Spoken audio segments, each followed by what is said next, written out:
You know what's funny to me, people? This is freaking hilarious to me. People complain about certain things. They want certain things to look a certain way, to be a certain way. But when they actually get the opportunity to get that certain thing, they don't know what the hell they want or they refuse to acknowledge it. Coach Simmons here. Last one for the night, and I'm going to beat this drum until it comes forward. I am hyped for the XFL, man. Man, I see the USFL, and they trying to do their thing, and I'm not going to knock somebody for trying to get a hustle on. But I am loving the XFL right now. And it hasn't even came about yet. People. You see it on the screen right there? Those are the coaches for the XFL. And what else can I tell you? It's been through its problems. It's folded. But the XFL appears to have a better foothold than any other spring football league. Let me explain to you what I'm talking about. First, all those were the coaches. Of course, everybody knows this, right? Everybody knows Bob Stoops. What he did at Oklahoma. What he does for Oklahoma. Let's go to some more of the other unknown coaches, if you will. Reggie Barlow, the head coach at Virginia State for 6 seasons. Y'all remember Virginia State, right? HBCU. Man's stepped up. 8 years playing NFL, Super Bowl champion, played with the Jaguars, Raiders, and Buccaneers. Led the NFL in punt return yards in 97. That Reggie Barlow is now a head coach. Anthony Beck. Okay. He played 11 years, the Jets, Bucks, Rams, Cardinals, and Chiefs. He was a draft prep tight end. He was a tight end coach for the San Diego Fleet in AAF. Offensive coordinator at a high school. That sound familiar to y'all? Terrell Buckley, cornerbacks coach at Ole Miss. University of St. Louis, University of Akron. Safeties coach, Mississippi State. Coach assistant at Florida State. 14-year NFL career, Super Bowl champion. Played for the Packers, Dolphins. You see the stats, right?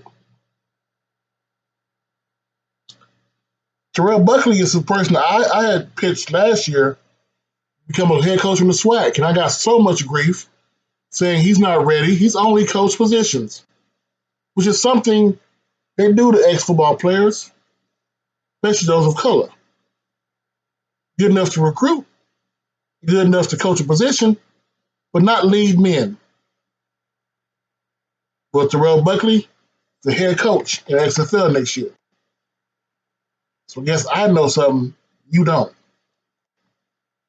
Wade Phillips, we know Wade Phillips.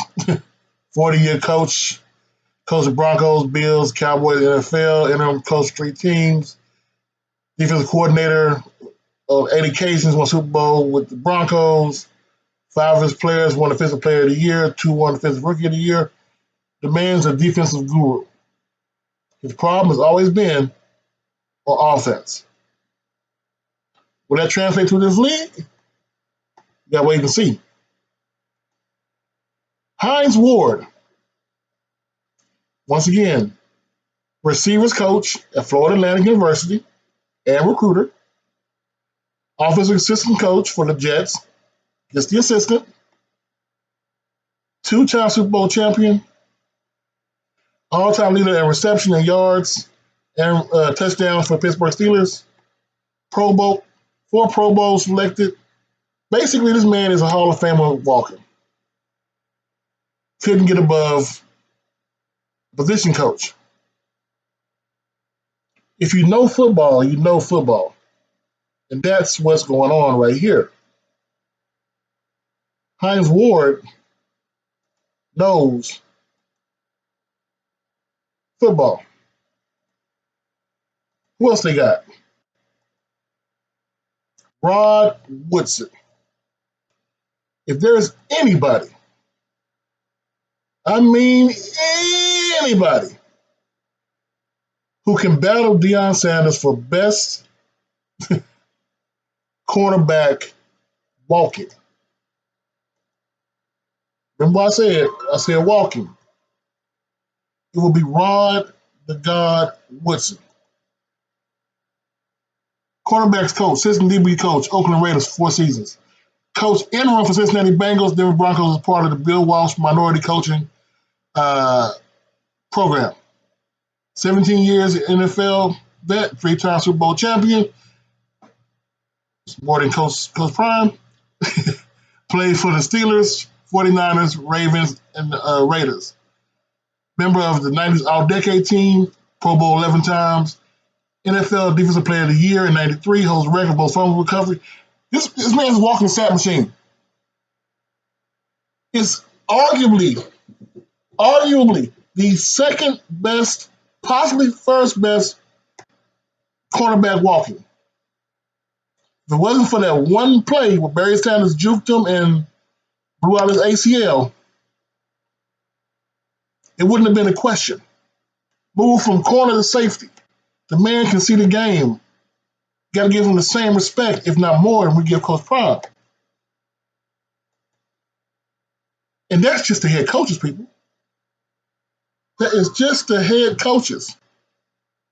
People, when I tell you I'm hyped for this, it's coming out today. People are wondering, well, where will they play their games? These are what's out so far. Dallas, it's no brainer, right? Bob Stools come back to the league. It's only fit Dallas Renegades make their return. In order to get Bob Stools to come back and coach, he has to be somewhere in the area he likes, and Oklahoma and Dallas are right there. Orlando Vipers. So Tampa Bay was the team they had last time. They're moving over to Orlando. The reason why they were in Tampa Bay, mainly because the AAF already submitted Orlando as the Apollos. Well, the AAF fell down, so XFL is still here. They're going to Orlando. Terrell Buckley, who was a player, arguably the second best cornerback to ever walk. Well, no. Yeah, arguably second best cornerback to walk out of Florida State. Terrell Buckley will be head coaching the Orlando XFL team. Where you can say, Ramsey and everybody, but not yet. They're getting close, but not yet. San Antonio. So there was one team to beat. Houston Roughnecks, right? So what they want to do is they want to move the one team from LA, the Wildcats, moving them to Texas, like everybody else in LA is coming to Texas, and they're going to play in San Antonio. This will be my home team. Reggie Barlow will be the head coach of the San Antonio team. So far, Seattle, I think they're looking at Jim Haslett probably being the head coach. It hasn't been confirmed yet, which is why I didn't put him on the list. St. Louis, they got to get St. Louis. And what else is next? They're thinking about Vegas. Bring back the Las Vegas Outlaws, who were the leader in attendance the first time. But right now, that's what we know. All we know is this league is going to be recruiting, and they are heavily recruiting FCS and HBCU talent. So remember all those people complaining about the people that sign free agent contracts or sign the walk-on status, whatever, the tryout status? Well, those players are all eligible for the draft for the XFL in the fall. You may see a Kill Glass down in Orlando. You may see him because the one difference that the XFL does that the USFL does not do.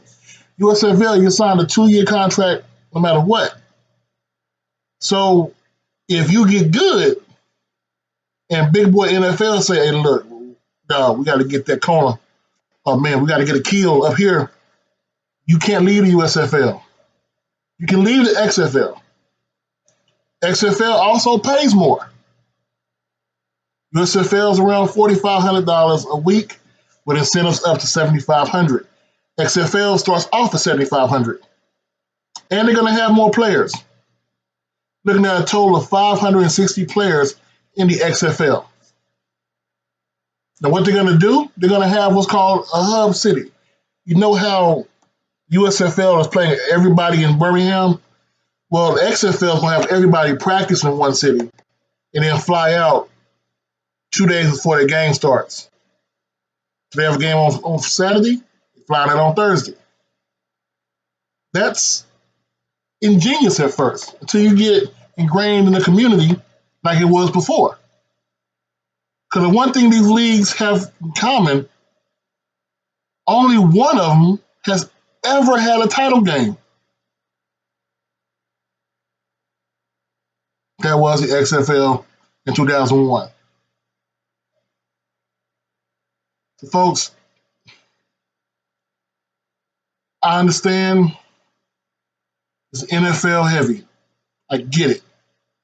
What I'm trying to tell you is the diversity that everybody cried about, everybody wanted to see achieve, is home at the XFL. You have the first woman part owner, man of color part owner, who's the freaking Rock. You kidding me?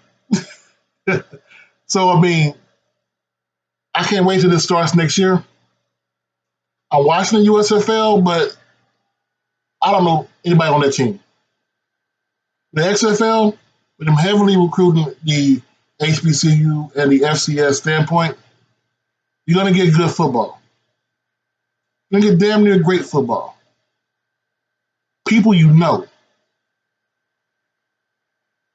And a product you can trust. It's Coach Simmons. And I can't wait till this right here comes out. You have a wonderful day.